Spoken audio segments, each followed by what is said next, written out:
নমস্কার। প্রথমে বলে রাখি, এটি একটি অরাজনৈতিক পোস্ট। এর সঙ্গে কোনো রাজনীতি দলকে গুলিয়ে দেবেন না দয়া করে।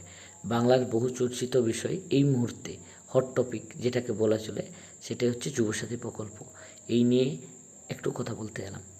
বাংলার যুবসাথী প্রকল্পে অ্যাপ্লাই করেছেন প্রায় 85 লক্ষ বেকার মানুষ, যার মধ্যে আমিও আছি।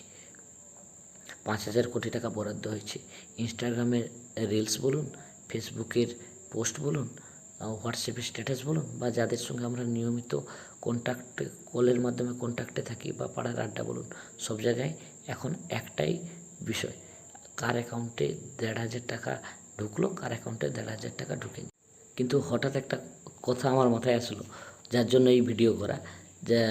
যেখানে মানুষ এসএসসির দুর্নীতি নিয়ে কথা বলছিল, নবম দশম একাদশ দ্বাদশের নিয়োগ দুর্নীতি নিয়ে, সরকারি চাকরি যেগুলো 5 থেকে 15 লাখে বিক্রি হয়েছে, আরজিকর কাণ্ড, ও টেট 2014-17 যার আইনি জোট এখনও কাটেনি, গ্রুপ সি গ্রুপ ডি নিয়োগের যে দুর্নীতির কথা আমরা সবাই জানি, এই নিয়ে মানুষ আলোচনা করছিল।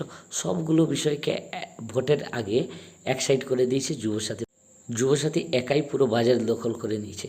গোখলের সেই বিখ্যাত উক্তি, what Bengal thinks today, India thinks tomorrow. সত্যি বাংলা আজ যেভাবে এগোচ্ছে, ভারতও তো সেভাবে এগিয়ে যাচ্ছে। এগিয়ে বাংলা কীভাবে এগোচ্ছে আমরা সবাই দেখতে পাচ্ছি। আর আমাদের দেশ ভারত, প্রধানমন্ত্রী দাবি করেছিলেন ভারতকে বিশ্বগুরু বানাবেন। এখন বাস্তবে দেখা যাচ্ছে ডোনাল্ড ট্রাম্প আমাদেরকে যেমনভাবে নাচাচ্ছেন, আমরা সেভাবে নাচছি। আমরা সবাই খুব কঠিন পরিস্থিতির মধ্যে আছি। পরিবেশ সুস্থ হোক, স্বাভাবিক হোক, পৃথিবীর সমস্ত যুদ্ধ থামুক, এটাই আশা রাখা যাক।